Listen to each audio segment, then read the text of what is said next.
you very much indeed, colleagues. Professor Ko, thanks for inviting me to join this very interesting and important conference. And I'm privileged to be the chair of this session. Basically, colleagues and friends joining this conference would be given an opportunity to really take a look at the findings of the various aspects of these very important projects. And I don't think I need much wisdom in terms of chairing this session because I've been very carefully briefed by our very competent colleagues that my role is quite straightforward. I'm a timekeeper. And because we do have 4 very rich and important, impactful presentations coming in this particular session. So I would like first and foremost to thank my colleagues who are going to present the findings to keep to the time limit, 20 minutes each. I think we are all very eloquent, experienced speakers and presenters, knowing that 20 minutes should be enough, long enough to cover the most important aspects of the finding and short enough to retain our interest and attention. And then I'm also advised to wait for viewers, colleagues joining us via Zoom to ask questions towards the end of this session. So just imagine if everybody keep the time, then we'll have 20 to 30 minutes for Q&A. That should be quite ideal. Without much ado, here would be the speaking order. We focus on energy, government, the public factory, and intellectual collaboration, and then ethics. So there are 4 themes to be addressed in this particular session. And to begin with, may I first and foremost introduce my colleague from the Geography Department, Dr. Daphne Ma, with Mr. Darren Cheung, and they will be speaking on smart energy. Over to you, Daphne. Thank you. Good morning to you. Yeah, thank you, Dr. Tran, for the kind introduction, and thanks Professor Ko and the team for organizing this workshop. And I am Daphne. I'm with the Geography Department, and today Darren and I are very pleased to represent our team working on the energy aspect of this important project to report our findings. The topic of our presentation is Trust and Smart Energy Transitions in Hong Kong, and we plan to share with you some combined insights from 2 research elements of our web package, specifically from a pilot smart energy community research in Sai Kung, which is a small district in Hong Kong, and a public opinion poll. This is the outline. First of all, I will give a bit of the background of our case.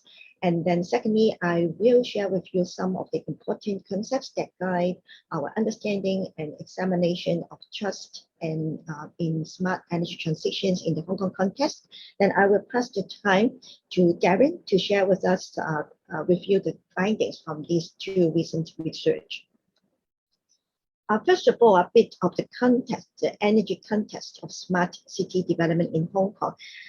This slide is just a snapshot of the Hong Kong context.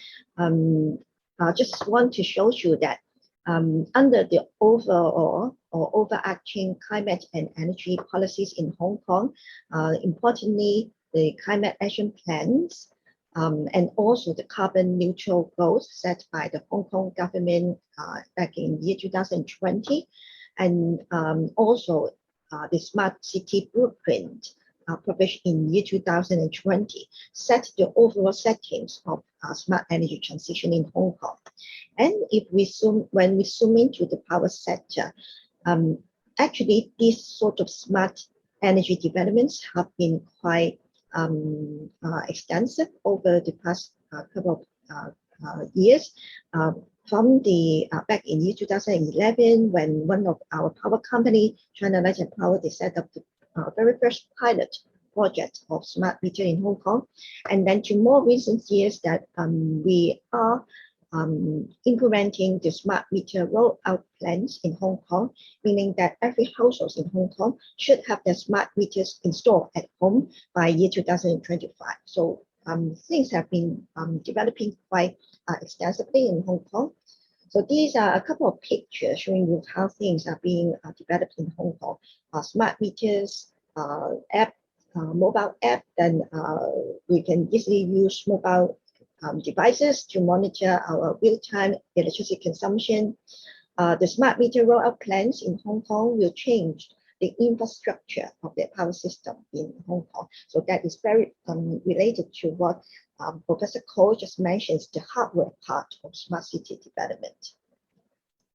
But this slide just want to show you that the trust issue in Hong Kong is nothing new. It's an old problem, but with the new development of smart energy in Hong Kong, we see that we can foresee or get prepared that we will have new challenges emerging from the smart energy development in Hong Kong concerning trust issues. Back from the octopus issue back in year 2010, and then in most recent years, the social movement that we see the smart lamps actually have given great public attention of the trust issue in Hong Kong. Now, just now I tried to provide you a bit of the background of energy context in Hong Kong. Now, I just want to highlight a couple of key concepts that are important to our analysis. Just, I think for energy transitions, the idea, the essence is very much on how we can accept we are vulnerable. We have to embrace uncertainties and risk in many aspects when we go through the energy transition process. And data trust is important because with the development of smart meters, smart sensors, and the availability of a huge body of real-time data. So data trust would be essential. So by definition, data trust means that it's structures that provide independent third-party stewardship of data with informed consent from the data subjects. And there are important dimensions of data trust. Firstly, is data life cycle, that the life cycle of data spans from data generation to collection and use, sharing, and to disposal. So these bring important policy implications, which is remind us every step of the data life cycle can get us into trouble if we don't carefully manage the trust issues. The second dimension is data stakeholders, citizens, government, power companies, new market players, and other data stakeholders. And then importantly, we have the dimension of mechanisms of data governance. There are different governing approaches that we can introduce to manage data trust, including organization bodies, policies, processes that are underpinned by these principles, important principles like consent-driven, transparency and equity, and standards and technologies, and so forth. This slide shows you the series of research undertaken by our energy team at Hong Kong Baptist University on smart energy transition. Now, today, what I would like to share, the focus of our sharing is that we want to derive some combined insights from the data from, that originated from these two research projects, which are subsumed under this smart city project. The first one is the cycle pilot study, and the second one is the public opinion poll. They were conducted in slightly different time frame, and then slightly different funding sources, and then target different respondents. For the local level, we have the cycle residents in the pilot study, and for the Hong Kong public opinion poll, we have the Hong Kong citizens in general. And methodology, like Professor Paul mentioned, we emphasize a lot on the multi-method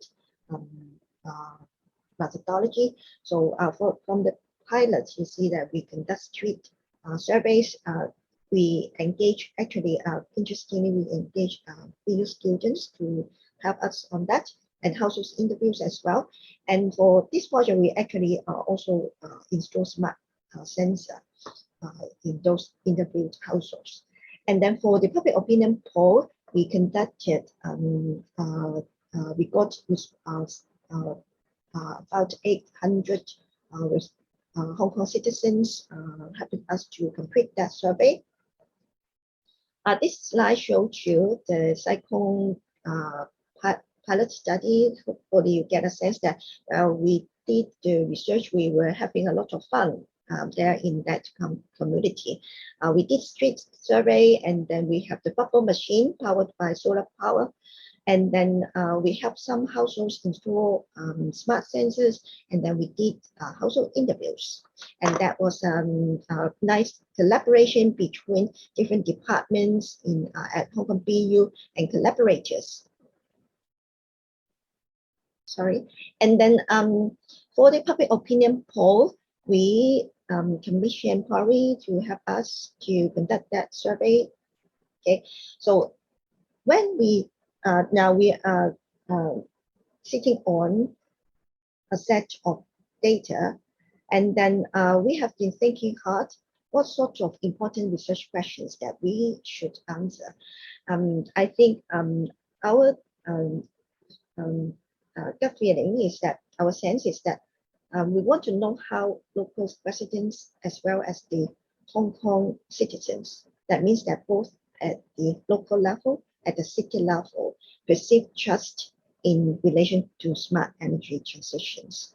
And under this overarching research question, we want to ask how willing are those residents to share households' electricity consumption data, and how they perceive trust if other parties use, analyze, and manage these data, and how much do they understand and support smart city related services, and how they see the trustworthiness of other parties. And then we like to draw combined insights from this study. So now I'll pass the time to Darren to share you some observations from the data. Darren, please. Thank you, Daphne. So when we try to compare the results between the Saigon residents and the Hong Kong citizens as a whole, we find a significant difference. So the first one, so we ask, are you willing to share your household electricity consumption data to other parties, whether for analytical purpose, for better services? And we found that, as you could see, the green bar between the two. So 60% of the Saigon residents, so they say that they are willing to share, while there only are 35% of the Hong Kong citizens said that they are willing to share. So if you look at the disagreement, so there will be 44% of Hong Kong citizens compared to 33% of the Saigon residents. So you could see that majority of the local Saigon residents, so they are more willing to share, but Hong Kong citizens, they seem to be more conservative when you're asking them to share the data to other parties. Yeah, the next slide, please. Yeah, the next slide. Yeah, thank you. Yeah, when we move on to talk about another question, so we ask them, so whether you're willing to allow other parties to use or analyze to manage your electricity consumption data. So again, you see a very striking differences. So the Saigon residents, so they have 68% of the agreement, while you only have 27% of Hong Kong citizens, so who agree for other parties to use your data. So again, so it seems to us that, so we could draw a conclusion that, so the Saigon residents seem to have a higher trust with other parties, and for them to use, to analyze, and to manage the electricity consumption data. But however, as for the Hong Kong citizens, they tend to be more skeptical, and when you when you talk about allowing other parties to use your data, So they generally don't agree, and they feel more skeptical, and they are more hesitant, and then to answer these questions. The next one, please. Yep. But however, so it is like a bit surprising that when you ask them, the Saigon residents, so whether do you understand the content of the smart city services? So they don't. But when you ask them, do you support smart city development? Well, they do.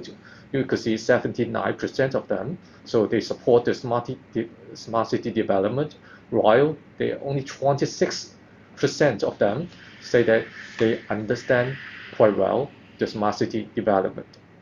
Well, so in fact, in a so if we draw on the insights from the public opinion survey of the Hong Kong citizens, so we could see a similar pattern.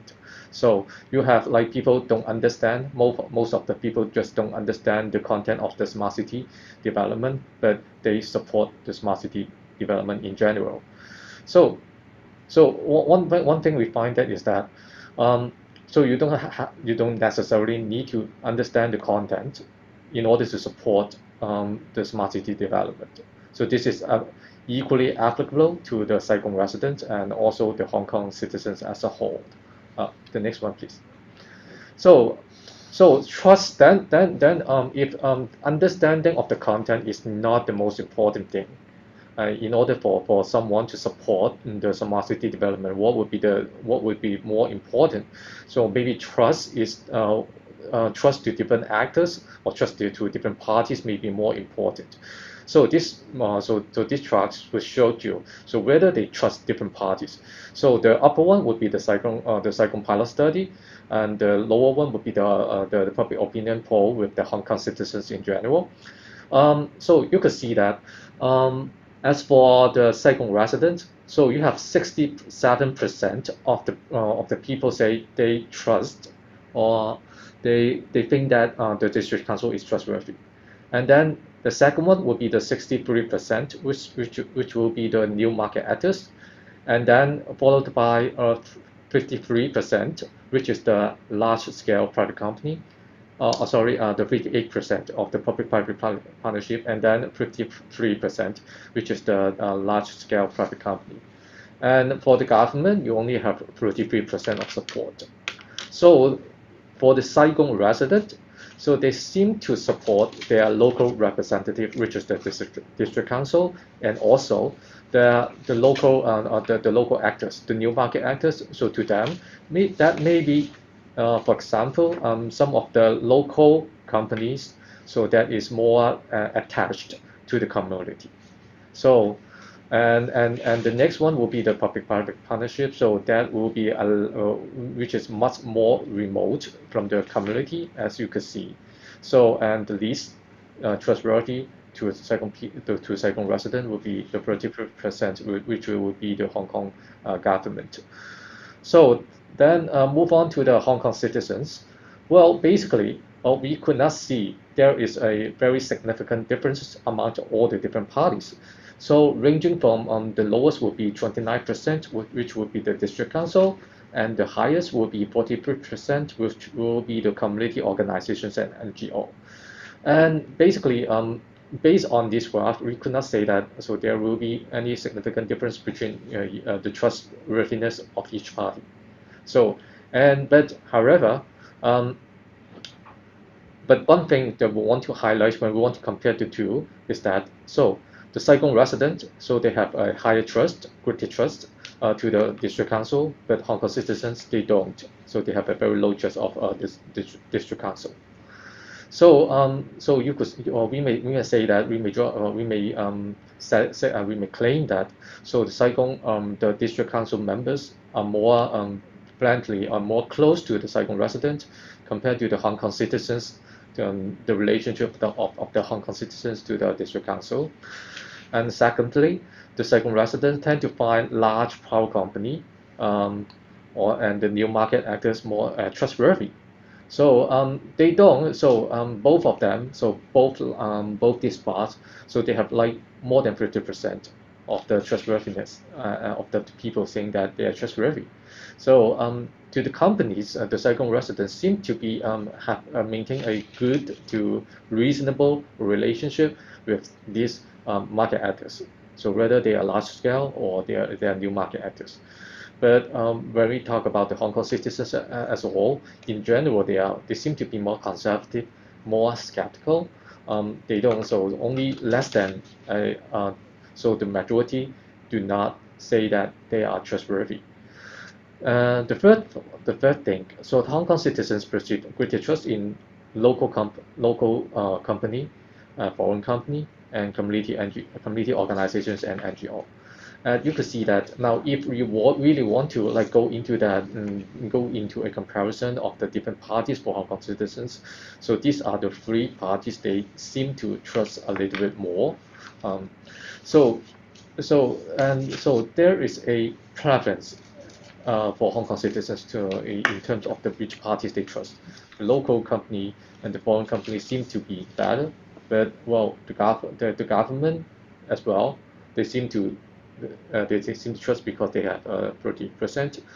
But for some parties like the Chinese companies, they don't trust too much.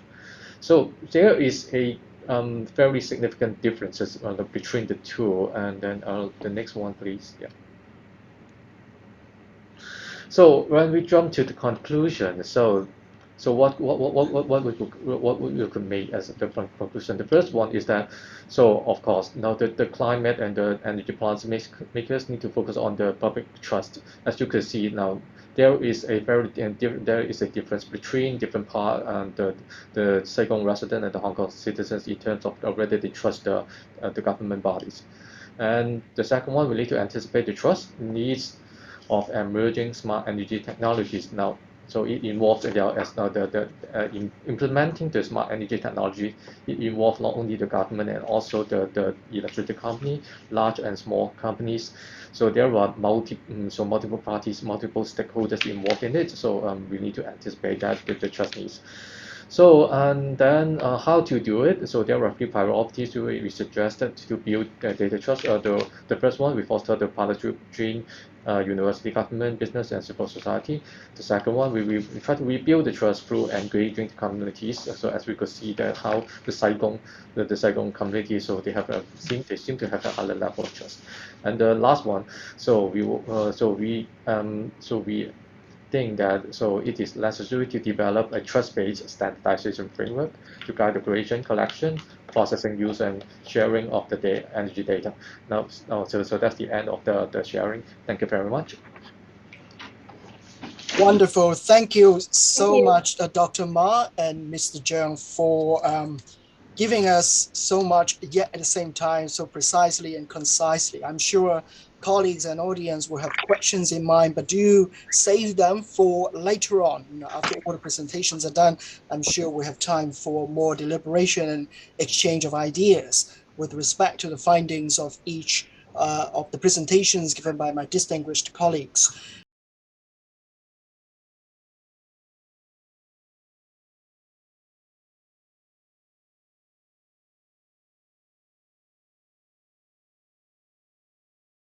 Next, we would invite Professor Cole back. The focus of his paper would be on smart government. So 20 minutes for you, Professor Cole. When you are ready, you can start anytime. Thank you very much indeed. Over to you. Okay, thanks again. Welcome back. I'll try not to take too long because we've got a fairly compact schedule here. So I'll try and be quite brief with my comments. This is the second work package, smart government or smart governance, and I just want to say a few things here. I presented in the initial session. I presented the sort of overview of the project, and I gave you some findings, some very brief findings from our survey. I'd now like to focus a little bit more on the interviews before asking my colleague Dionysus Stevas to talk more about the focus groups. What can we say about Hong Kong? I think we can say that a belief in technology, well, it comes as close as any other to representing a consistent story or overview of the history of the Hong Kong SAR. There's clearly been an embrace of technology, an embrace of digitalization as a project for the government since the inception of the Special Administrative Region. And Daphne's presentation there illustrated that quite well, I think. So the history of smart city development in Hong Kong can certainly be traced back quite a long way, and perhaps to the Digital 21 strategy of 1998. And anyway, the Hong Kong government's regularly been the recipient of awards for good practice in government to business services in particular. And many examples of good practice came out in our interviews, as well as in the literature. And so, in a sense, this is favourable terrain, really. It's favourable terrain for government to deliver a particular type of message.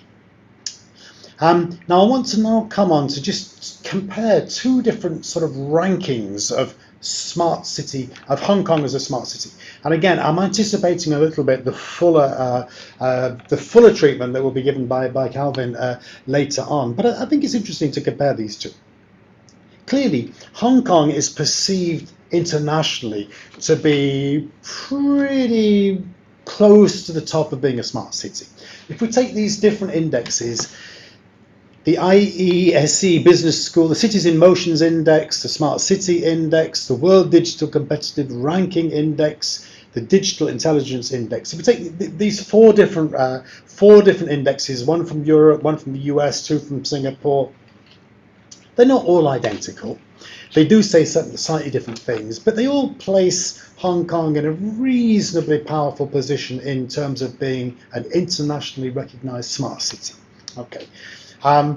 We might say that in some of those indexes, Hong Kong's declining a bit. So in the Smart City Index 2021, it goes down a few places. But broadly speaking, Hong Kong is clearly one of the key models, one of the key success stories in a way of being a smart city.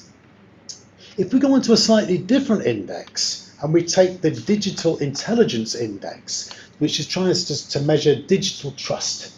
Now, again, Daphne spoke very eloquently about data trust in her presentation.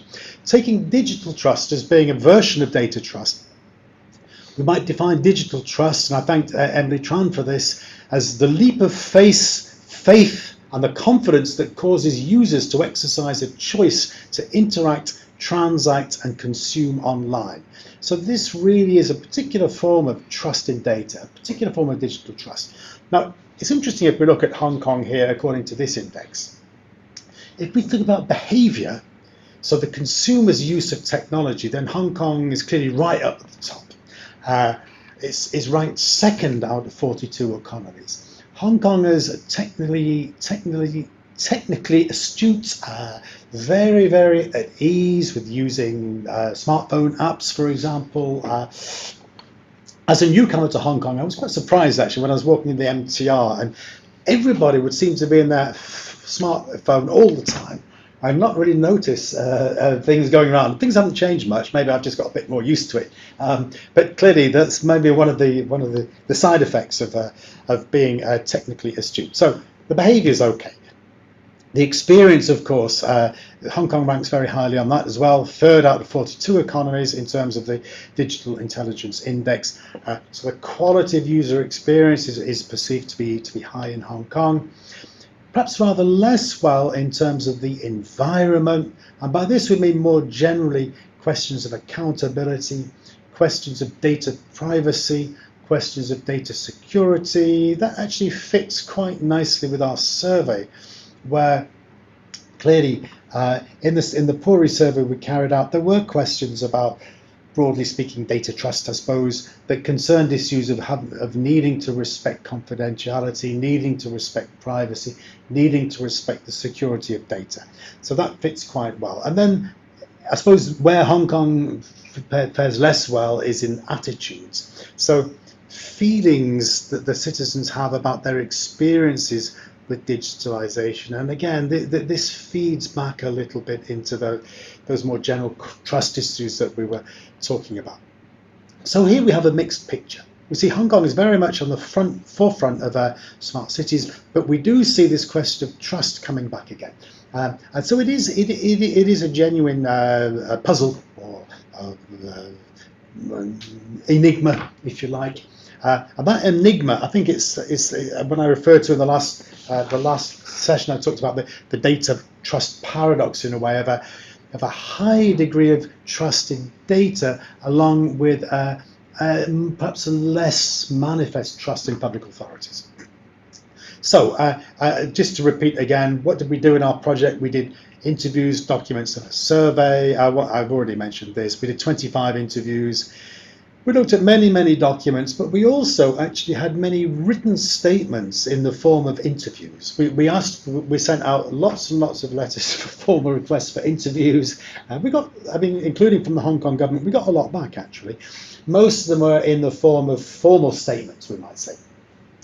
And we carried out, of course, many interviews alongside of that, and we had our survey. I'd like to say something now about the interviews we did. I talked a little bit about the survey, but we carried out 25 interviews altogether.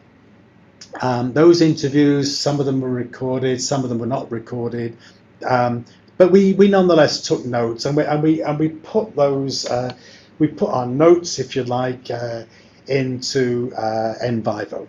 Now, we're not claiming a sort of scientific reconstruction here, because not all the interviews were rigorously translated word for word, because of course we respected confidentiality, and many actors did not want their interviews to be recorded. So we sort of take this, what we're going to say now, as being a heuristic more than anything else, I would say.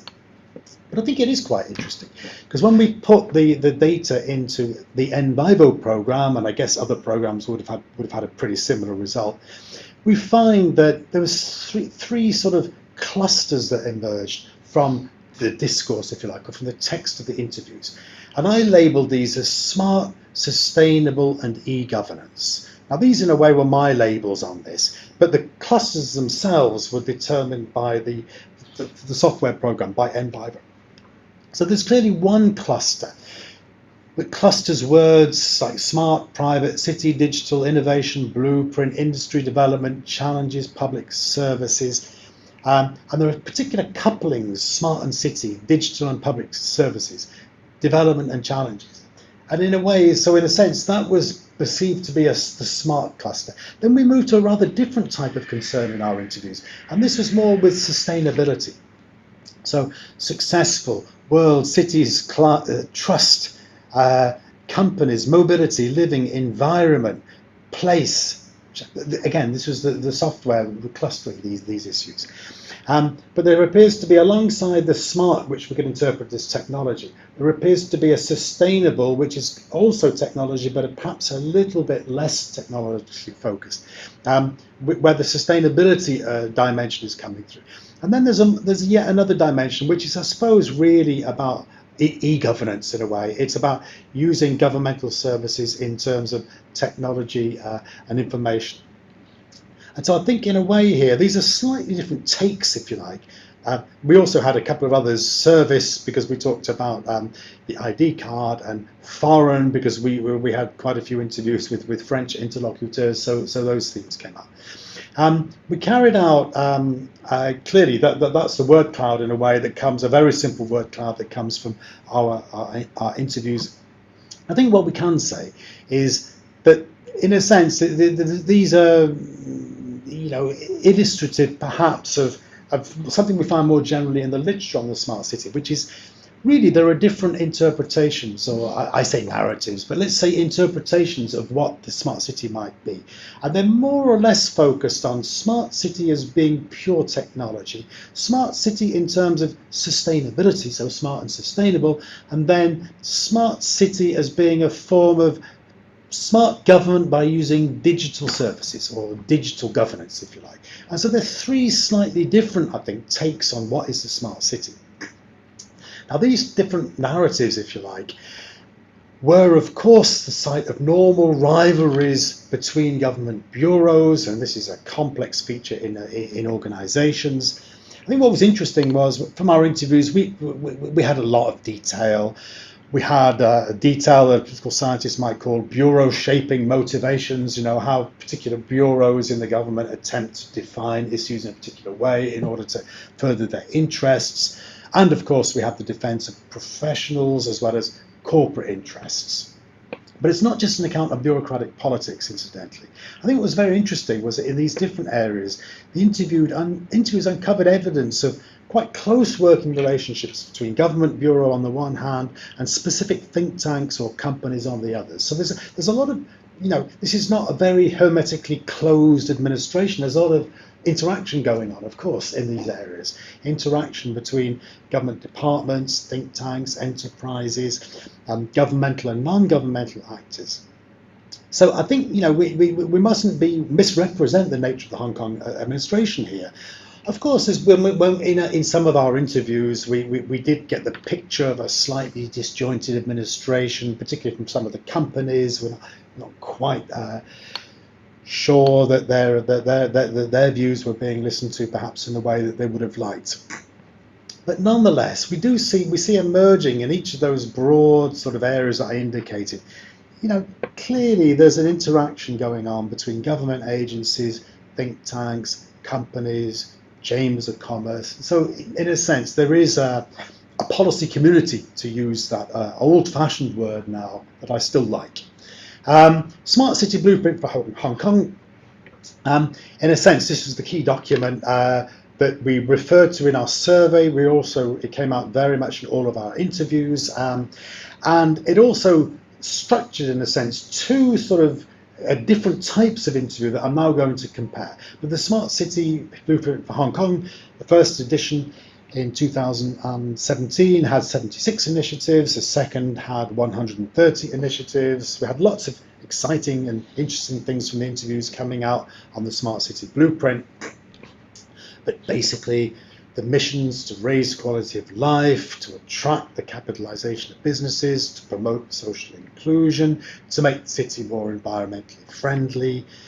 These all correspond a little bit to those interpretations of what we might think the smart city should be.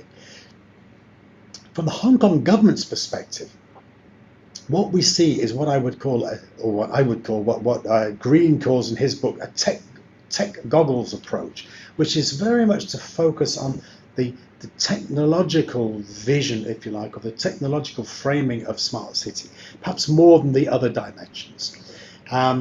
And I'll just try and illustrate this in relation to a formal interview we had. And now, a formal interview, this is clearly with the OGCIO, the Office of the Government Chief Information Officer. And this was a written interview. And of course, naturally, the OGCIO robustly defended the key traits of the Smart City Blueprint, and so, as you would expect, really, this is a governmental body. And lots of very convincing evidence was given in that interview, but clearly talking about smart mobility with the HKE mobility mobile app, smart living, the role of free public Wi-Fi hotspots, amongst other, smart government, particularly talking about the Smart Government Innovation Lab, about the generalization of e-government services with over 3,300 governmental forms now available digitally. And then, of course, talking about the I Am Smart one-stop digital service platform, which worried some people in our survey, but was nonetheless technically a great feat in a way. Launched in the fourth quarter of 2020, it enables the public to provide their authentication and transactions online with a single digital identity. It is quite sophisticated and useful. I was renewing my driving license the other day, or not the license, the permit, and of course you can fill out a terribly long form, or you can actually just use your I Am Smart to do it more quickly. Other dimensions of e-government, the new ID card, the health record service, and so on. But then when we moved to perhaps some of our interviews, and I'll speed up here a little bit, but when we moved to some of our interviews, what was interesting here was perhaps a slightly more critical stakeholder evaluation, as in a way you would expect, because our survey was a sample of different sorts of actors. Some argue that the problem with limiting smart city tech to technology was that it might not produce a coherent legitimizing discourse. Some of the more innovative experiments were actually not those in the Smart City Blueprint, but they were being carried out by academics or by private companies. And one interview in particular emphasized, this was HK17, took issue a little bit with the excessive concentration on STEM subjects. So science, technology, engineering, and mathematics. And this is a quote: "Art tech could almost be like a steam engine for Hong Kong. Science, technology, engineering, arts, and mathematics against just STEM. We cannot have just talents that are all STEM oriented." That's something that speaks to us perhaps a little bit in the part of the Hong Kong Baptist University that we represent, in a sense that I mean, clearly the attempt to just limit the educational dimension to STEM subjects has been criticised by some. So one would say the narrative then is overwhelmingly tech-driven, but it's not reflecting perhaps so much on the meaning of technology in the context of smart city development. Others said the smart cities purely focus on the technical and technological dimensions, the gadgets or the technologies, but it's not linking that so much to the substantive outcomes of public policy like sustainability. The context in which these investments are considered is fairly tick box, technical rather than being based on a worldview, if you will. I'm going to speed up here a little bit, should I, Calvin? 4 minutes, I've got 4 minutes. So we then carried out, I mean, these are just, obviously what I've done here is I've just taken a formal interview and a few excerpts from the interviews we did to demonstrate, of course, and nobody's right or wrong here, but there are clearly different, I suppose, different perspectives on the different dimensions of the smart city blueprint that are being forwarded. We carried out 4 focus groups. I'm going to let my colleague Dionysus Stevas talk about this. But the very interesting, the focus groups, very interesting, and I think you'll find that, because I have to wind up now, but this is the sort of third bit that I think we thought these really added some nice value. Summing up a little bit, I think smart city, what we tried to do briefly in this presentation was to take some rather different dimensions, not just technology but also sustainability, digital government services, as being rather different interpretations perhaps of smart city that can inform public policy. Haven't really had the time to go into this in huge detail, but I think in a way, by and large, talking to I suppose the formal version of the smart city, which of course we would see in the smart city blueprint as well, it's a formal vision, it's a big data vision really, I suppose, of smart city. It emphasizes a little bit more the role of, I suppose, smart city by sensors for data collection, to manage society and improve data services. It's technical, it's talking about technical prowess, as we might well expect, and that technology is an important part of city branding. There were some doubts in some of the interviews about that, and there was some pleading for other dimensions to be taken into account, particularly the sustainability dimension, and for the environmental dimension to be forwarded still more in the smart city enterprise. So in a sense, I want to say not much more about this, because I think we've already said a lot. So I will now, I have 2 minutes left, but I think I've actually, no, let me just say one final thing from one of the interviews we had. Quite difficult actually to identify a convincing causal narrative or narrative about the smart city, because as one of our interviewees pointed out, there are multiple audiences to satisfy. There's a local audience, so these are local Hong Kongers, and we saw this very much both in our survey, but also of course in the presentation we've just had about Sai Kung. There's also of course a mainland China audience to satisfy. Clearly what came out very strongly in our focus groups actually was that Hong Kongers and mainland China respondents in our focus groups generally tended to think that some of the mainland Chinese cities were doing a bit better than Hong Kong in terms of smart city. And then of course there's the international business community, which again has a slightly different take on what they would want from a smart city. And so in a sense here we have clearly a government, any government has to juggle different different priorities, but I thought that was a particularly nice way to finish this presentation with a citation from one of our interviewees. Thank you. Excellent. Thank you so much, Professor Ko. I'm sure there will be lots of questions with respect to what the government has in mind when introducing smart mechanisms.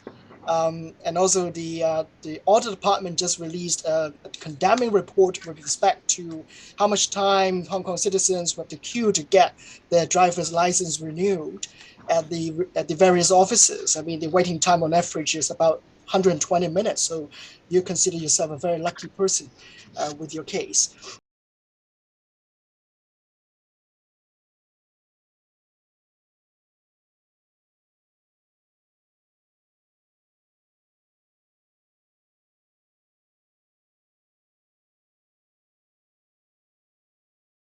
Next, my dear colleagues and friends here, we have Dr. Emilie Tran, my colleague at the Department of Government and International Studies.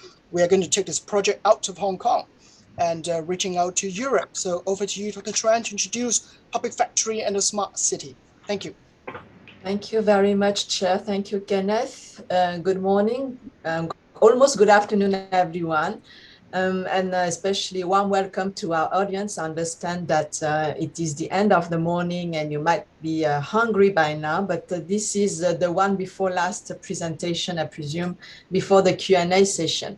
So as you have heard from our principal investigator and leader of this research project, Professor Alistair, this project comprised 4 work packages. And today I'm going to present to you the work package number 3. So I'm Emilie Tran from the Department of Government and International Studies. And you will see that as Director of the European Studies Program, my role in this work package was really to develop the research-led teaching and learning activities. So, and I do emphasize on the word research-led because this is really part of this faculty niche area research areas project. So my teaching and learning activities comprised basically 4 main parts that are introduced to you here. So we started in October 2020 with a photo exhibition, and I will come back to each of them later on. So we did a photo exhibition curated by my students. And then in December 2020, there was the first policy report based on the students' research. And this first policy report was the HKBU students' research about the COVID-19 management in Hong Kong. So as you can see, we had a broad understanding of what is a smart city, and a smart city to us comprises also smart living and smart society. And we have to make this in line with current affairs, with what was happening in Hong Kong and the world. And of course, we couldn't legibly talk about smart city while ignoring the pandemic that has basically prevented us to conduct the open work experiment. So we wanted to link the pandemic, current affairs with what the students were interested in, and we investigated together the management of COVID-19 in Hong Kong. And remember, what is important here is the date. This is the first year of the pandemic, December 2020, and what we investigated there may look very different from today. Then we had a second research and policy report, this time done by Sciences Po Lyon students, and I will tell you why Sciences Po Lyon. And they're also based their policy report on their own research that was very systematic and investigating about the management of COVID-19 in public hospitals in France. And you might have heard in news reports that at the peak of the epidemic, first wave of the global epidemic in March and spring 2020, public hospitals in France and in Europe in general, they were indeed very much under pressure. So we will learn from them here. And finally, in 2022, March, we have had our Impact Cafe, so our research project provision for 4 Impact Cafes, and we hosted the 3rd Impact Cafe with a major multinational corporation, Veolia. It is the largest environmental related enterprise in the world with almost 200,000 of employees worldwide, including in Hong Kong. So we had a sharing here. So this is to give you a brief overview of what we have done in this work package number 3 on public factory. Now let me go into each of these. So the first one is indeed the photo exhibition. So the research-led teaching and learning activity number 1, this photo exhibition. What was the process in this photo exhibition? And I'll try to take you here throughout the process and also our output and the outcomes for the students. So first of all, we started with in September 2020 at the beginning of the semester 1 to brainstorm in class, and the class I took was indeed a class on European societies for year 4 students, and the subtitle of this course is Current Affairs. So we talked about current affairs and the topic that they were to study. And of course, what I didn't mention here, but that is also very important, is the fact that these courses all take place in French. So this current affairs brainstorming led to the discussion and meetings with some artists. And these artists are French artists based in Hong Kong, one art manager and also one photographer. And the photographer, the French photographer, had a big collection of hundreds and hundreds of pictures he had taken himself of people wearing a mask. So the students were very much interested in talking about the COVID-19 and how COVID-19 has basically put upside down their way of life, and they wanted to look into how a French photographer was looking at their new life under the new normal, and that is the name of the exhibition that they will have give to the to this work. So then they have they curated the photographs, meaning that they looked into the photographs, they chose the photographs, and then they accompanied the photographs with a lot of writing in French, and also did the English translation. So it's European studies, it is transnational, transcultural understanding. So using French, showing the students that they could use their French skills in order to reflect on a major event in current affairs. Then we had the exhibition organization, installing the exhibition. We had also an opening ceremony to rehearse about this, and we opened the exhibition with the presence of leaders of our university. We also produced an exhibition catalog, and that is the book that you can see here. And also we did a virtual exhibition. So in order for this not to be a one-time off type of event, because it implied a lot of work and effort for everyone. So this exhibition has a virtual rendering, and it is still online, permanently online. So in terms of learning outcomes, the students learned a lot, because it was in terms of a research method, we can say that this first phase was the exploratory phase of exploring a global phenomenon that had impact both in Hong Kong and in Europe, and using art forms to reflect on their French language skills, but also their understanding of transcultural issues. So we can see here this photo exhibition. So I'm going to go through very rapidly. This is taken from a university level report. So it was well acknowledged by the university. This is the inside of the booklet that we have done. It is partly written in English, but also mostly in French. And if you can read French, you can see the pictures chosen by the students, very interesting pictures, and they produce those very nice text in French. If you can read French, you can see that it's almost very poetic. So that reflects well about the students' language skills as well. So it was indeed a lot of work for our students to reflect on the Hong Kong society through the lenses and the eyes of the French artist, and how a mask, and because this is indeed the overall theme of the exhibition, and I have the poster here, but you can't see the poster with this background, but you can see it on my PowerPoint slide. So everyone was wearing masks as early as January 2020 in Hong Kong, and that was very surprising, especially for the non-Hong Kong or Chinese people living here, to see all of a sudden, even before the pandemic was officially declared, that people were wearing masks and getting used to wearing masks.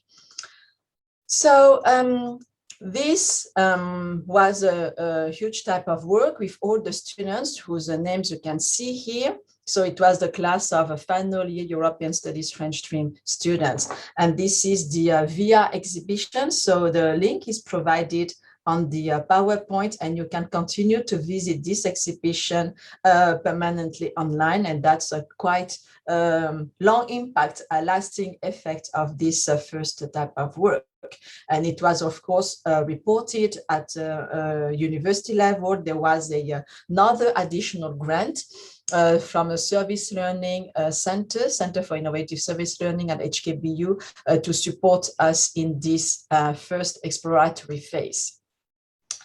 Then the second activity we had was the policy report. So after having explored this phenomenon, we wanted to look into more research, and we have joint efforts indeed with Sciences Po Lyon. And in order to better explain to you what does entail with Sciences Po Lyon, I have to come back to this first slide, that is the public factory. So why Sciences Po Lyon? Because Sciences Po Lyon has this very nice research-led teaching and learning activity called the public factory. And the public factory is basically a public policy lab that combined together in the same group students, professors, researchers, but also leaders and political leaders and decision makers in public policies. So it was very interesting for us in this FNRA research project to collaborate with Sciences Po Lyon because of this particular public factory. We also have at HKBU a combined degree, or if you want to say a double degree, with Sciences Po Lyon and our European Studies program. So it made all the more sense for our students to collaborate with Sciences Po Lyon. In terms of public factory, on Sciences Po Lyon's side, they had many more stakeholders and partners, not only the elite institutions such as the Conservatoire National des Arts et Métiers, but also other research teams such as the COPING, and also research laboratory, as well as public hospitals of the regions of Lyon. So you see that it was really a public policy lab, because we have on one side students and scholars, and on the other hand, the stakeholders, the one making the decisions. So getting back to this first public policy report, that's what we did. Our report, the students did their research, and the students presented their research in front of Sciences Po Lyon students, Sciences Po Lyon's researchers on December 2020. But most importantly, in terms of impact, Professor Philippe Michel attended the whole presentation of Hong Kong students about the management of COVID-19 in Hong Kong. And Professor Philippe Michel is the managing director of all the public hospitals of the city of Lyon. So he has under his authority all the public hospitals. And at that time, it was really what we call transnational and transdisciplinary lessons of the COVID-19 between Hong Kong and France. I have put there for you the presentations of the students. So you can see that the students again presented in French in front of everyone, again showcasing their language abilities. They recalled the first phase of their survey, that is through arts and the situations in Hong Kong. And then each of them, you can see their signatures, their name. They talked about specific aspect from introducing what was the context of Hong Kong, the cultural background of Hong Kong, and the traumatic lessons of SARS back in 2003, and how SARS basically compelled the Hong Kong people to change some habits, including adopting the mask when they were feeling unwell.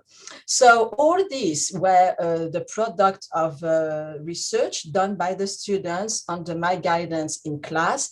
Of course, we have to link this with the issue of trust and how all these were in the time of 2020 were very much intertwined with what had happened the year before in Hong Kong in terms of social unrest and political protest. So the students gave their own feedback and also their own feelings about how they also view as stakeholders and residents of the city. So you have a lot of research, as you can see here, but also a lot of their personal sharing of their personal experience, and all this put in a well-informed manner, intelligibly understandable in excellent French to our professors in Sciences Po Lyon in Lyon, and also Sciences Po Lyon students. So that was the first public policy report.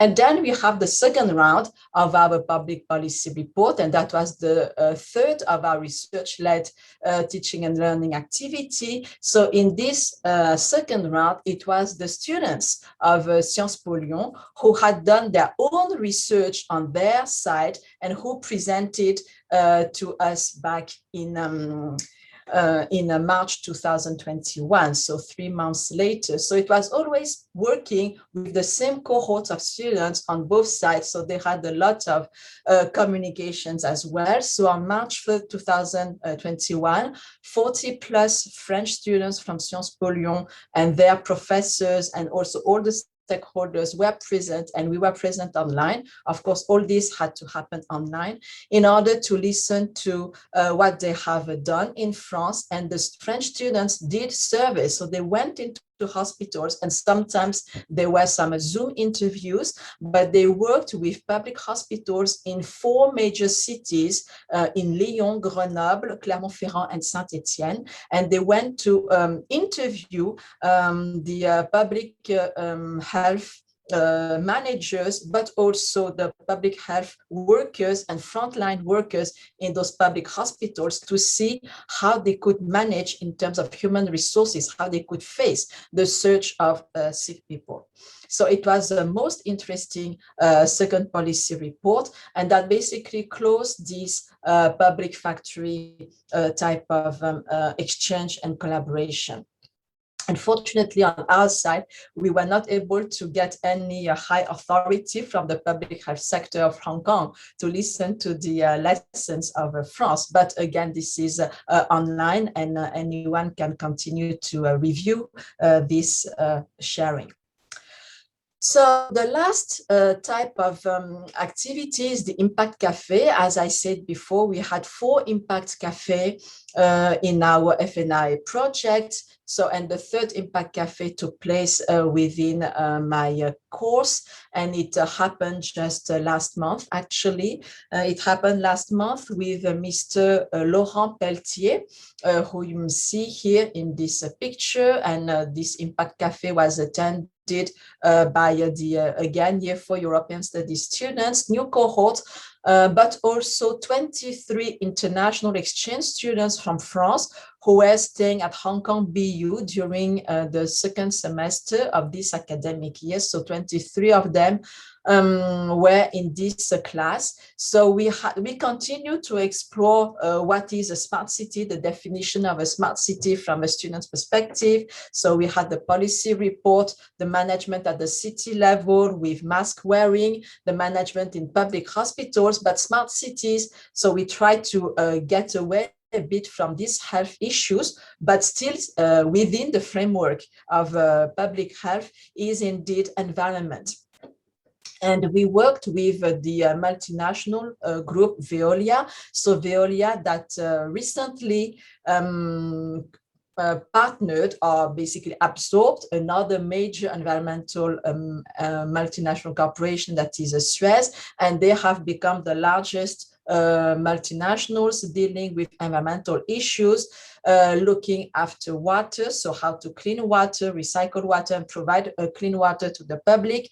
They are into waste management and also into energy production. And Veolia Suez have been present in Hong Kong in all these three sectors for the past many decades. So it was very interesting to have the managing director, Laurent Pelletier from Veolia, to share with our students what his company has been doing and to engage with our students. It was a private event delivered in French. So again, our European studies students were able to engage in French with our stakeholders. So you see in our research project on trust and the smart city, it was very important not only to have scholars such as all of us working, but also to make our students the partners of our research. And this is very much also the mission and the vision of our university at HKBU, to develop students as partners. And you have a huge literature on that. And one way for us in our project to make students as partners was really to make them partners of our research projects, but to also develop research outputs that are a bit original, different, and creative, including having a photo exhibition with a lot of reflection, putting to use their skill sets, including intercultural learning and also French language skills, but also to produce public policy research and sharing in front of political decision makers and political leaders. So that was another outcome of this research. And of course, we have sharing engagement with other decision makers to discuss what a smart city is. And it's not only restrained to data management or privacy or ethics, and all these are important aspects introduced by my predecessors, Professor Cole, Dr. Ma, and Darren, and also later on by Dr. Kevin Ip. So that was one work package focused on the output of students. Thank you very much for your attention. Excellent. Thank you so much, Dr. Tran. Really appreciate that. Very dense and very rich, but I appreciate very much how you got the students involved in the process as well. I should also like to add that Dr. Tran obtained the President's Award for Outstanding Performance in Teaching in 2021, just to showcase how she has achieved so much in the process. It's a research-led teaching and learning project as such.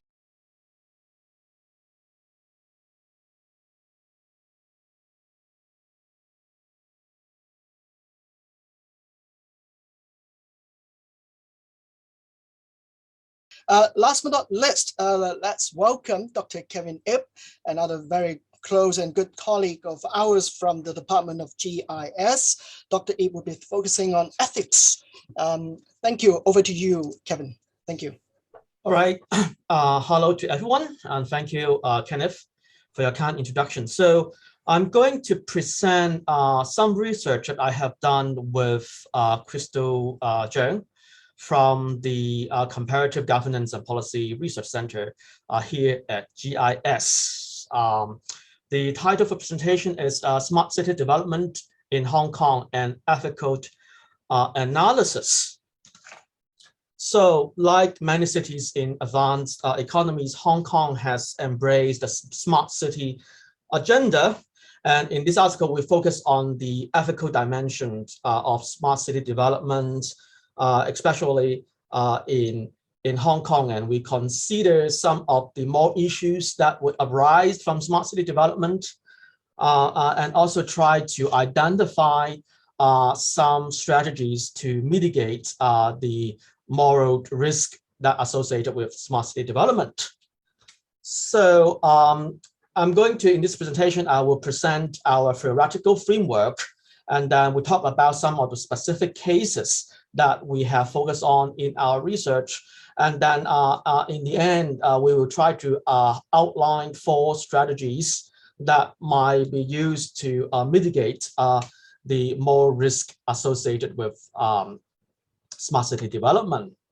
So our research question is, first and foremost, what are the moral implications of developing a smart city? So what are the more concerns, or what are the values at stake when we talk about smart city development?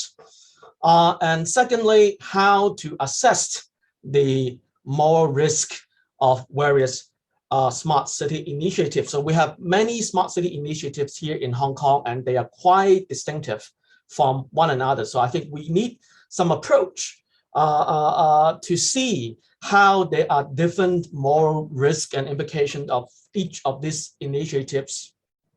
And also, finally, if we can identify some moral risk associated with smart city development, what are the possible strategies?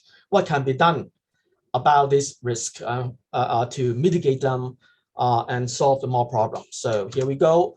Our research based on a fundamental assumption that technologies, they are not morally neutral.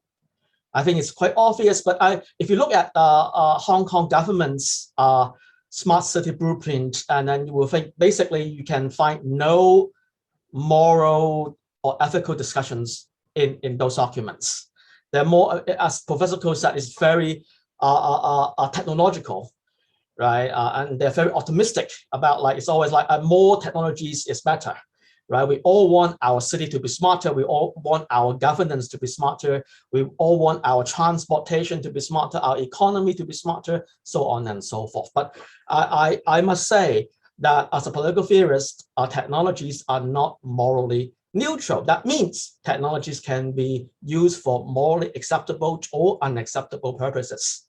And there are impacts of using these technologies on individual and collective well-being. So there are burdens and benefits associated with specific technologies, and they are felt very differently by different sectors of the community. And also, most importantly for our project, the use of certain technologies, including smart city technologies, will give some agents a lot of power over others. So that will be a concern. And also, technologies might create or reinforce social divisions in our society. So our sources of information, so we didn't do a lot of, we didn't really collect any primary data. We mainly based on government documents such as the Hong Kong Smart City Blueprint 2.0, and also some public informations, government documents, whether they are from government departments or the Legislative Council in Hong Kong, to serve as our starting point. But importantly, the normative or theoretical framework that we use to assess the more dimension of smart city development in Hong Kong is what we call relational egalitarianism. So according to relational egalitarianism, that equality is fundamentally about the relationship that people have with one another. So it has been defended by political philosophers such as Elizabeth Anderson and Samuel Schaeffer, among others.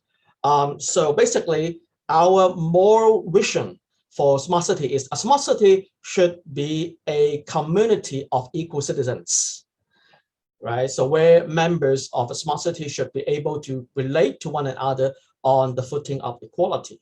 So how that can be done? So we have to be more specific about that. So in our paper, that we identify 3 principles of ethical smart city development that are based on the moral vision of relational equality I just mentioned. They are, first, the principle of non-domination, that in applying technologies to urban management, the municipal authority should promote equal freedom as non-domination for its residents. And second, the principle of trust responsiveness. The smart city agent should promote relationship of trust by acting according to the expectations of the residents. And finally, the principle of fair access to advantage, that all the residents should have fair access to the benefits of living in a smart city, regardless of their gender, race, age, or socioeconomic status. So these are the 3 principles that we use as standard to assess or judge different smart city initiatives. So here maybe I will explain a little more about the principle of trust responsiveness, because trust and smart city it's the main theme of the research project overall. So as a political theorist, I'm always having a mixed feelings about trust, because sometimes you can trust people too much, and sometimes when you trust someone, that means you will become vulnerable to their goodwill or to their benevolence, right? Because when we trust someone, that we are placing our well-being at the goodwill or the mercy of some other agents, and that's not always good.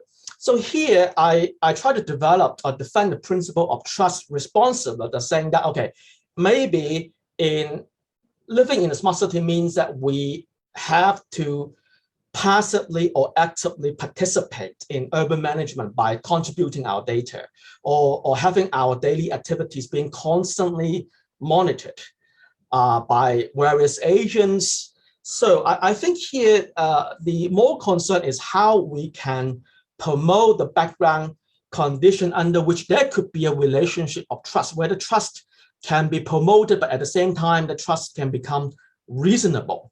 And so I think that's a very challenging task, but that's something I think anyone cared about the ethics of smart city should really think about, is how we not only we promote trust, but promote a trust that is reasonable to have according to the circumstances.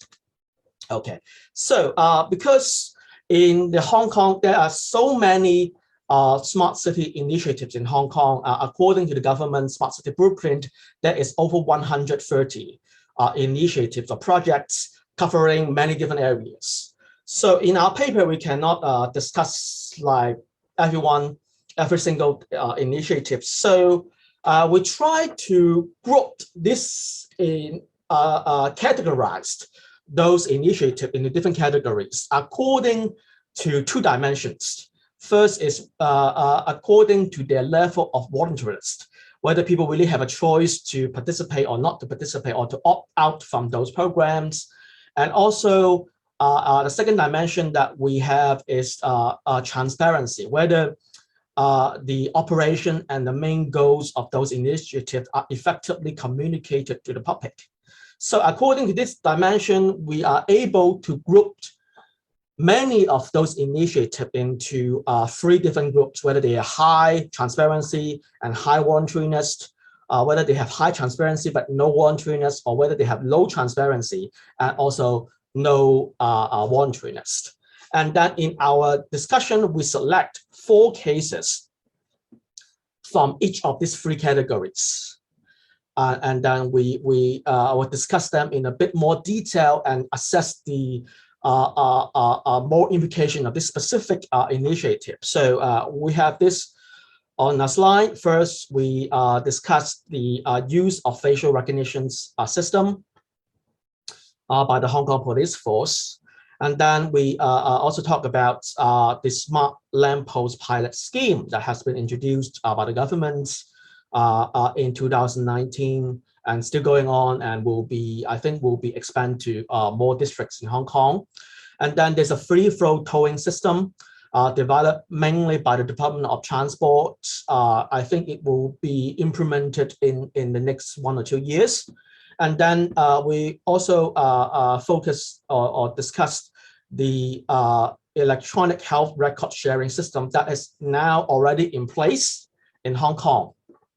Okay, but in the interest of time, I cannot go into each of this initiative. But what we do is we assess these 4 initiatives with the 3 principles that I just mentioned, right? And to assess the different more risk associated with this initiative. So not surprisingly, I think that different initiative, they present different more risk in different ways, and some are riskier than others, such as the use of facial recognition system that present a much greater more risk than the others. Some of them, they are from a more point of view, they are more acceptable, such as electronic health records sharing system.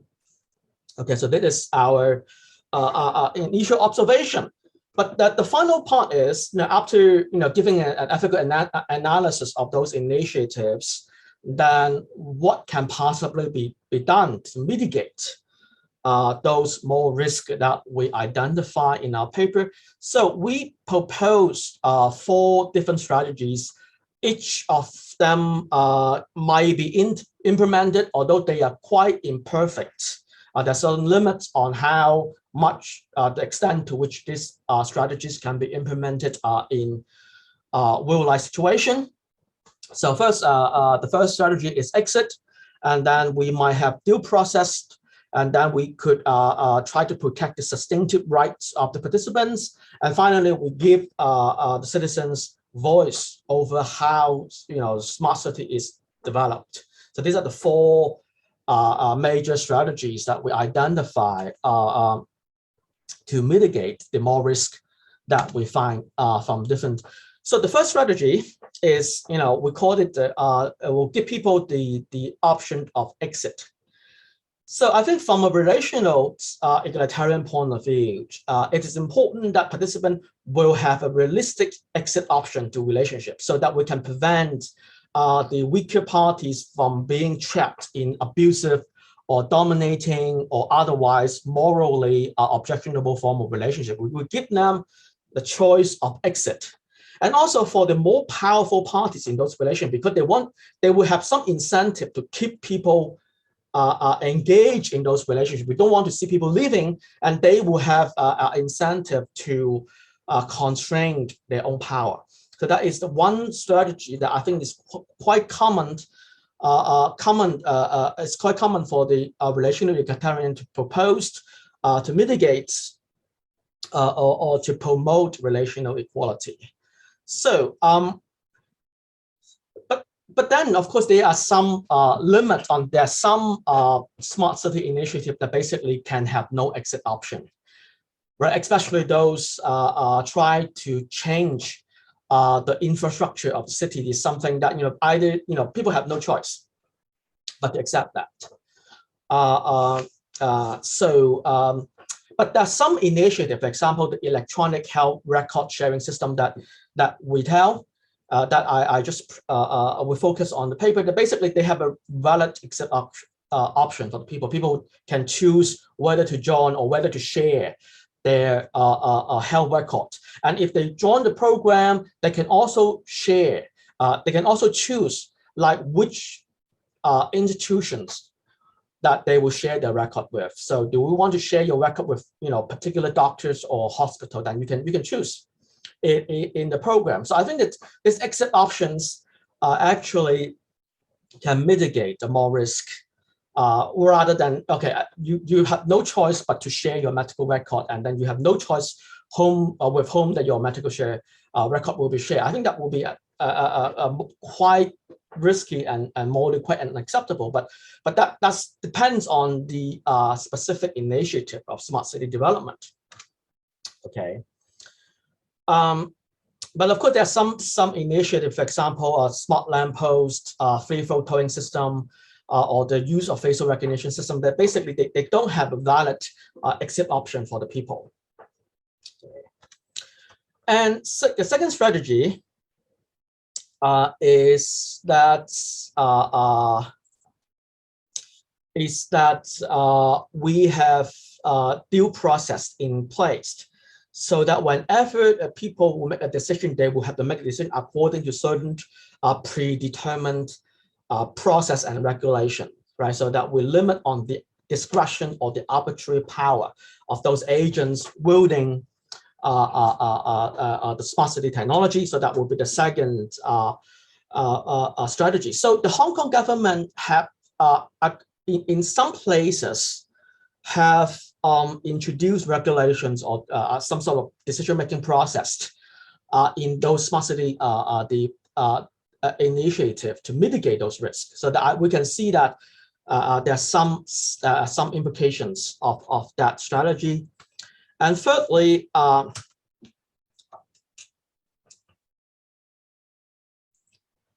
we can give people substantive rights. Okay, here what is most relevant to the smart city development is a number of digital rights. For example, right to individual and group privacy, right to delete one's digital records, and right to data protection. I think those rights are important when they are in place. They could also mitigate the more risk associated with smart city development. But we also compare the substantive rights that Hong Kong residents have with what the EU is doing according to their general data protection regulations. So we did discuss that in the paper.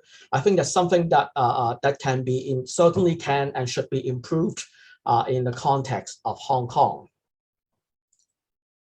And finally, we should give people some voice or democratic control over how the smart city should be developed in the future. So one example is from the city of Seattle in the US.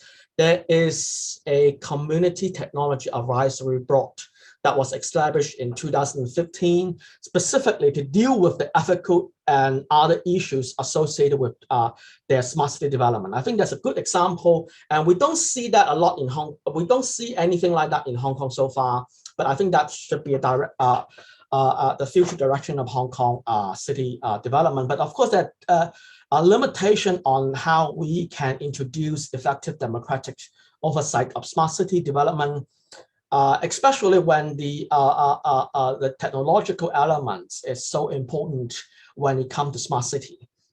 So there's also some limit to which these strategies can be implemented in Hong Kong. So to sum up very quickly,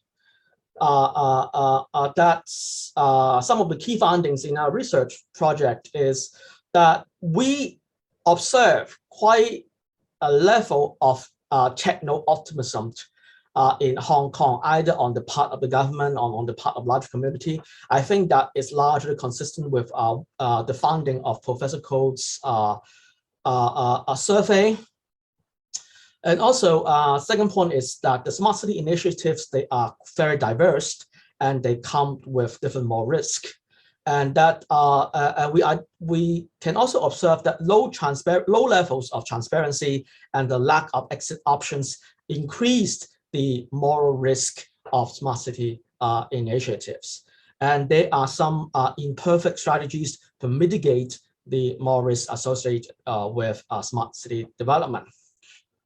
So I think that's the end of my very brief presentations. And of course, I welcome your comments and questions. So thank you very much for your attention. Wonderful. Thank you very much, Dr. Kevin Ip, drawing our attention to a very important aspect in the whole policy environment, which is the ethical aspect, more specifically relational equality or relational egalitarianism, and offering some ideas to how, as ordinary citizens, we might exercise certain level of control over the use of the tech and the use of certain advantages provided by the smart city initiatives. Ladies and gentlemen, I very much hope you agree with me that we've had a wonderful set of presentations all the way to this moment. Q&A session till more or less lunchtime or lunch break. And I realized that some have already submitted questions on the chat box, for example. I realized there are two, specifically from Terry Gran, one addressing to Professor Ko during his presentation, and the second one to Dr. Ip a moment ago during his presentation. If I may just exercise my discretion, I know that I have very competent student assistants helping us out as well.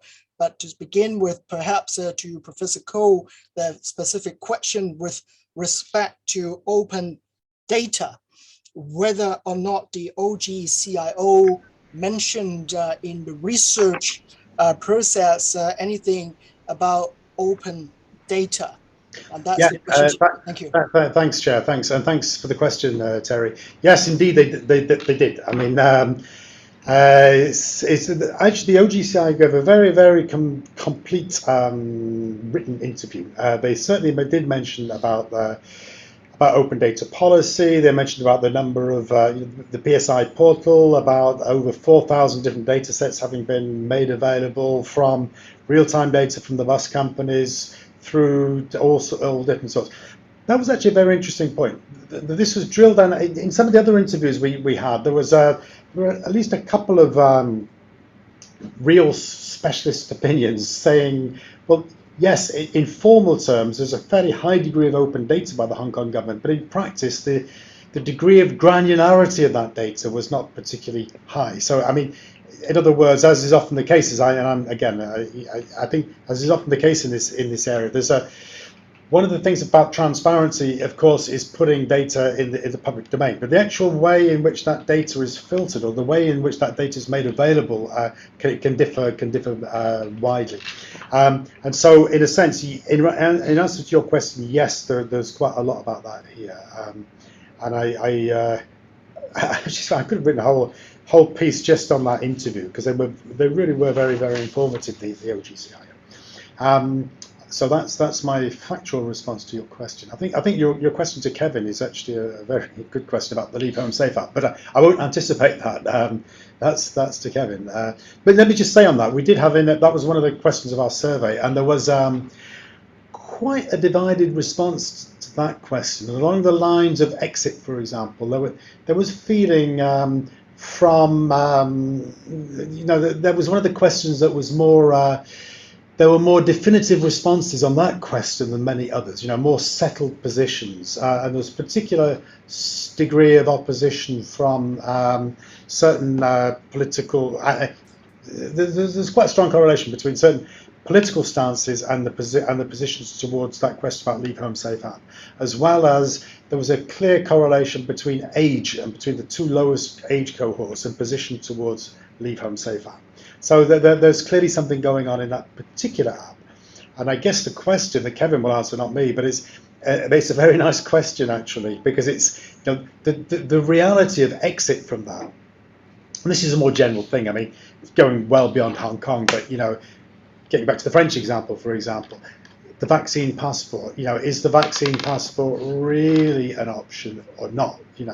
If you can't go anywhere without your vaccine passport, does that mean that it's really, a free and voluntarily entered into an agreement? Sorry, Kevin, I'm anticipating your answer. Okay, Dr. Yip. Yeah, so could you please repeat that question? I want to get the... Briefly, where does the Leave Home Safe app fit? I suppose is about a question with respect to the strategies or mechanisms you propose in the presentation. So, because I think the Leave Home Safe app is quite an interesting example, because at the beginning, right, it was not mandatory for many places. It was like more like voluntary. It's all voluntary. People encouraged to be used, so on and so on. And at the later, as it developed, it become more mandatory, right? Meaning that more and more places which are essential to people daily life, they have to use Leave Home Safe app. So yeah, I think it will. Well, at the beginning, it was like it's I would say like a low transparency and high voluntariness, but then its voluntariness level decreased, right? Meaning like more and more, if you go to the wet market, if you want to go to supermarket, you go to restaurants to eat, then you have to use. So I think this level can certainly be changed. But what about the result? Again, personally, I'm quite skeptical about the actual benefits of using Leave Home Safe app in terms of containing the pandemic, right? So have to do it, benefit and risk analysis. But the risk that actually the risk is like now being suddenly worried about data security. And also, if we apply some of the principles that I have presented and also discussed in the paper, and I think there's particular one dimension that I worry most is this trust responsiveness dimension. So because but I think that's quite typical with a lot of new technologies. At the beginning, the authority will tell you, okay, we will use this technology for this or that purpose. But in time, they discover maybe the technology can be used for many other purposes, and then the purpose is extended without any consent or consultation with the public, and they just say we'll use. For example, one example is that at the beginning they say, oh, it's all voluntarily used. We only collect a minimum amount of data, but then as the apps are being updated each time, more and more data will be present or stored in those apps. And I think that's a lot of worry, very understandable from the public. For example, now they are connected with some sort of vaccine passport, which is another matter, because I think first, for the record, I would say like vaccination is a very effective tool against the pandemic. I think it's very important. I really, as a political theorist, I would say that's a civic obligation to get vaccinated against COVID-19. But I'm just worried about like this ever expanding authority, and that's something that worries me. That's something that they didn't cover. I think this dilemma, I think, is quite common, not just to Live Home Safe app, but to many smart city initiatives. Like at the beginning, we collect this data for this particular users. But once enough data has been collected, suddenly we have new insight into how to solve our urban problem. And then we expand the use of this data without any possibility of like consulting or seeking the consent of the data subject. So I think that's something, yeah. Thank you very much indeed, Dr. Iba. I see a hand. Professor Mazaruyarimi, welcome on board. Please ask your question. Good morning. Good afternoon, actually, to you. Thank you very much. I'm very impressed by all the presentations of the whole project. I have a question to the speakers of the first presentation about the smart energy communities, and I'm very, in a way, surprised that there are so many differences between the Saigon residents and also Hong Kong citizens in general with regard to the level of trust and also who are actually trusted. So I just wonder, what are the factors which might have influenced their differences? I guess that there are differences with regard to income level and also, I guess, educational backgrounds, maybe occupation. I just want to know why there are so many differences between the two groups. Dr. Ma? Yeah, thanks, Salu, for your question. Maybe I can make a start, and then I invite Darren to share more about the specific features, local features in Cyclone. I think in general, when we look at the literature in energy transitions, we see this sort of contrast between the city or national level and the local level is quite common. Say, for example, in our case that we present today is very much concerned about smart meter energy saving. But in the nuclear studies, there are actually quite extensive literature saying that local people, they welcome more about these new nuclear facilities than the general public in that city, or the other way around. Okay, in terms of wind farms or solar farms.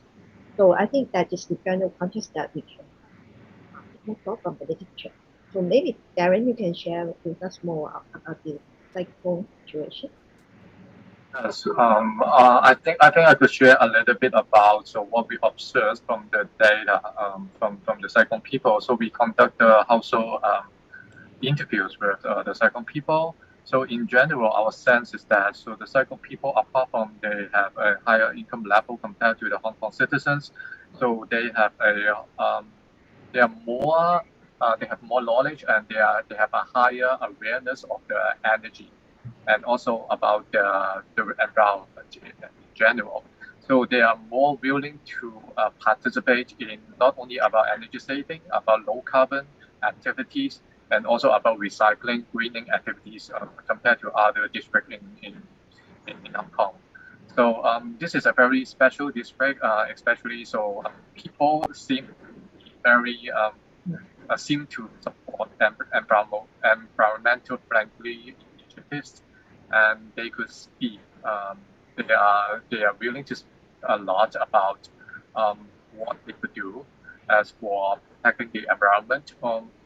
One thing that is repeatedly spoken from the Saigon residents is that so they love the environment, so especially so because they love the environment that they choose Saigon as their place of residence.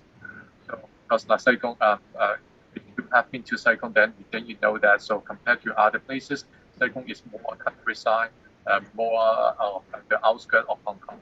So like so it is like the environment is more pleasant compared to the urban areas in Hong Kong. So this is one feature that we observed, but we don't know if it is the ultimate reason or evidence that also that makes the differences between Saigon residents and Hong Kong. And the other thing is that that we observe is about the community bonding. So Saigon people seem to have a very strong bonding with others, whether they are their neighbors, the district council members, or the other community organizations within the same district. They seem to be very likely participate in one or multiple community organizations, whether they are well established or they are just like community groups, WhatsApp groups. Just like informal groups that is connecting for different resources or different activities in Saigon. And so these are some of the observations of the Saigon residents that may be quite different from other parts of the Hong Kong city. Well, maybe that's some of the hypotheses that we could test when we do conduct further analysis. Thank you. Yeah, and I want to add one quick one is that our observation is that the public space in Saigon can make a difference, because I think Darren just mentioned that the community bonding, and then we find that Saigon people, they want to they usually get together in a local small shops, or there are lots of very nice but small parks that people get together. So we feel that that is something very different that make it Saigon depart from other community in Hong Kong. So I think just quick note.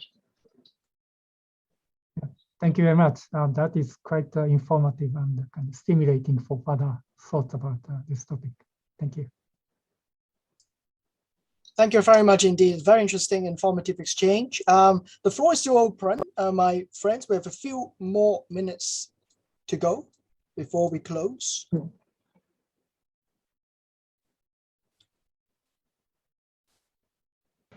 Can I just say, without abusing the parole, I mean, I think it's a very interesting conversation we've just had, and it ties into a lot more of this, I suppose, the notion of proximity trust in a way. And it's sure that, I mean, it doesn't mean that all proximity is trust, but it might mean that proximity does give the avenue for more trust.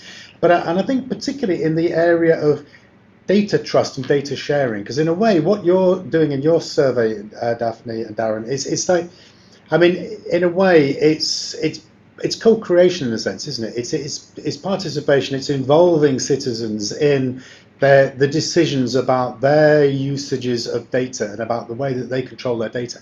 So maybe one of the policy implications of this could be not necessarily that everything has to be decentralized, but nonetheless that there should be a robust regime to involve essentially users, if you like, in sharing along the lines of the informed consent, I guess, that Kevin was talking about in his presentation. And so I think in a way, you know, I think that's a very interesting comparison. And some of the figures that you compare between Saigon and Hong Kong were, you know, they were indeed striking.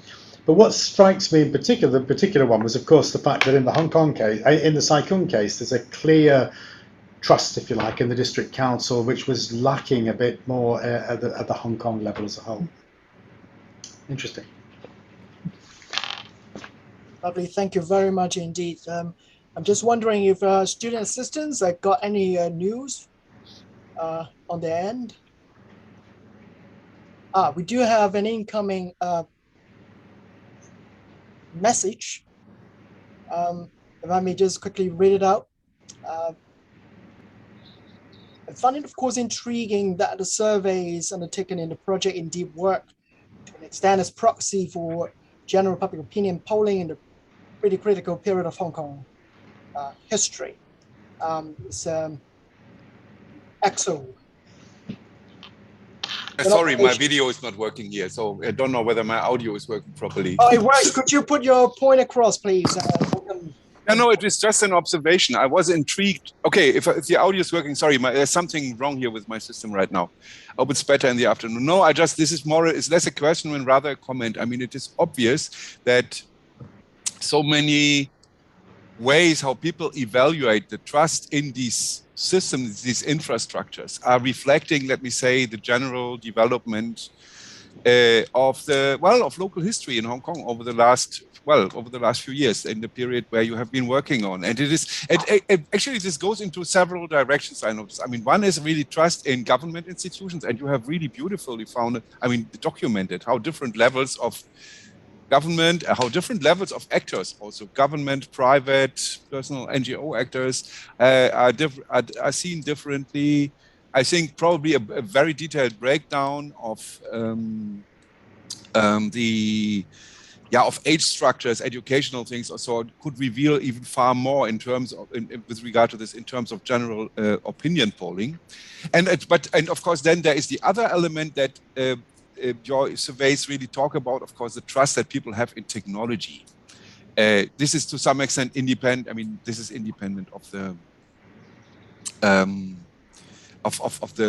trust into, let me say, government policies. And this is, and to disassemble all this, I think you have an enormous amount of information in your project on this, and this is really has been fascinating for me to see. Thank you very much. Thank you, Professor Ko. Can I just say to Axel, thanks and welcome. I think in a sense you've really put your finger on a very difficult part of this project, actually, which is that the questions we're asking, our trust in smart city is very much focused on the functioning of, I suppose, trust in the smart city, but it's also capturing Hong Kong at a particular stage of historical development. And I suppose it's quite difficult to dissociate them in some senses because, of course, and we carried out our survey in a full and free sense with no hindrance in a way in March, April last year, and I think we got a sincere set of responses both from the survey and from the interviews. Of course, I suppose we can't really disprove that. We can't really say we didn't. But I think in a way, so your question is a good one, and don't worry, it's been working. The research team have been playing with these issues as we've been going through the project, to be honest.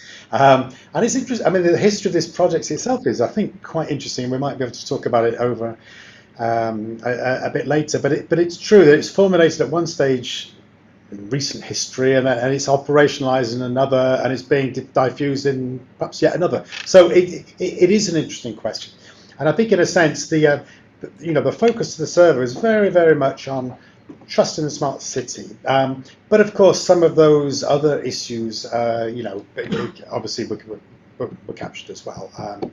Makes it interesting to think in terms of a time series, for example. If you have a time series on this survey, which I think would be a great thing to do, incidentally. But could you, I suppose some of the questions that we asked in our survey, and it was quite a rich survey, I think we could just take those questions because they're sufficiently generic. But some of the other questions we would probably have to be, we'd have to revisit, I suppose, the way that we looked at those questions. But and Axel will be on you'll be on the round table later, so that's happy to discuss this a little bit further. Thank you. Thank you very much. Excellent. Thank you very much indeed. I think in the spirit of open data, sooner or later, it will be very useful to see the full survey and the data, and to allow users to just play around, because it does capture a very interesting period of Hong Kong's history of governance, especially in the last few years. Ladies and gentlemen, when I look at the clock, I'm acutely aware of the time limit. But I would like to close by thanking everybody for keeping to the time allotted for each presentation, for your interest, for your participation. I suppose at the back of our head, we all have to ask that key question, meaning where do we go from here? I know that we will have another session in the afternoon and then a roundtable. So do please stay tuned and rejoin after lunch. Thank you so much. Thank you, Gareth. Thank you. Pleasure.